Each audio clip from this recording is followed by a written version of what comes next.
February 25th, 2016, Manchester United took on Midland in the round of 32 of the Europa League at Old Trafford. During the warm-ups, news broke out that Anthony Martial had suffered a hamstring problem while warming up and won't be able to play a game, and therefore a young 18-year-old was brought into the starting 11 to make his debut.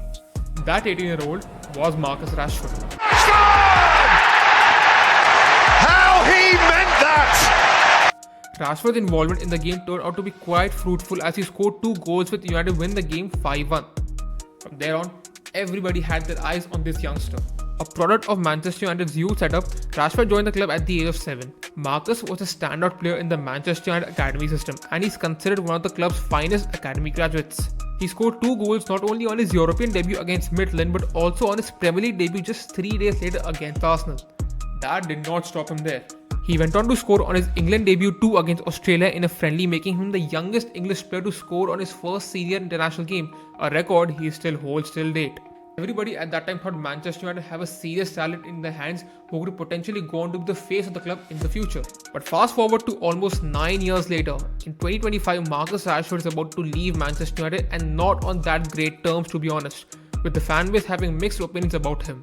Did he reach the heights everyone thought he could at Manchester United? A player once thought to be better than Kylian Mbappe is now referred to as Trashford and deemed to be lazy on the pitch.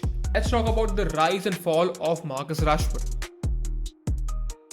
The 15-16 season, which was Marcus's breakthrough season, he played 31 games across all competitions, scoring 12 goals and providing 2 assists.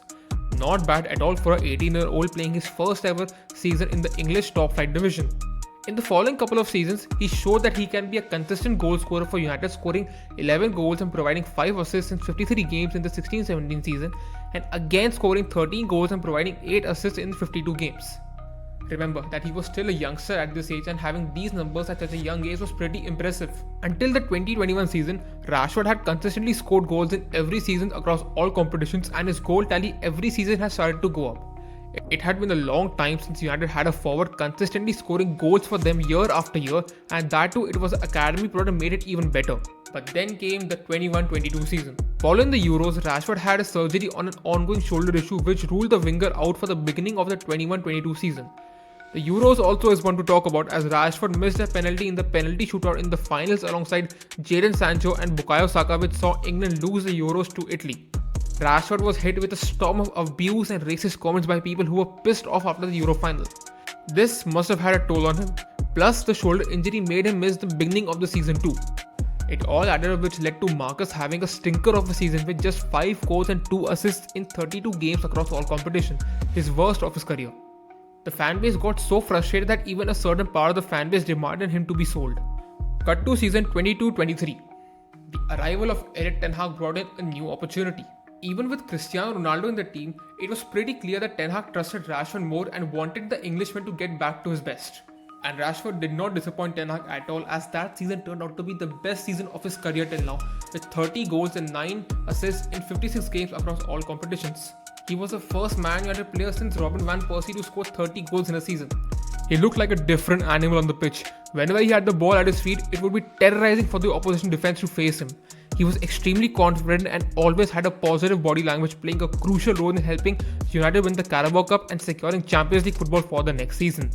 He also scored 3 goals at the 2022 FIFA World Cup, which included an amazing free kick against Wales.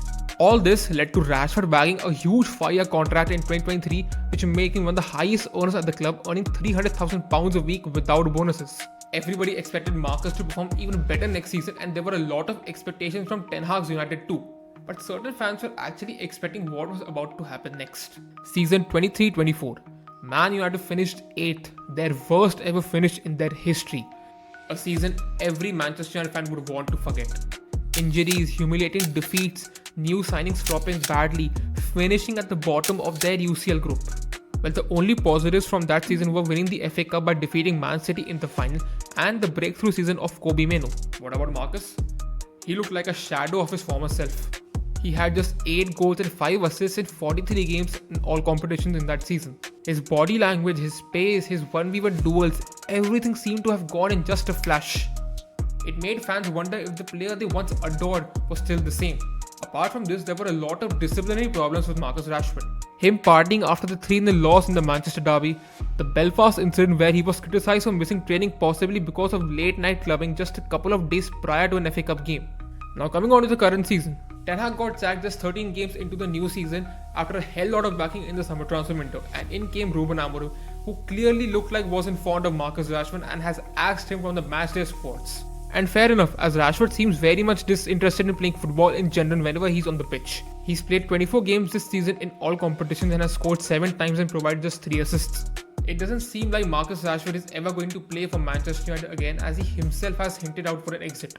There are reports of talks ongoing by Rashford's camp with Dortmund, Barcelona, AC Milan for a loan. But no club seems to be willing to bring on Rashford on a permanent basis, mainly because of his hefty wages. We do not know if Marcus Rashford will ever be able to hit his high again. He might do that in Spain or Germany because he is just 27 at the moment and can easily play at the top level for 4 or 5 years and deliver performances only and only if he is willing to commit on the pitch on a consistent basis. If you enjoyed the video, don't forget to like and subscribe to the channel for more fun videos not just related to football but also other sports. And also follow us on Instagram for more. I'll see you in the next one. Goodbye.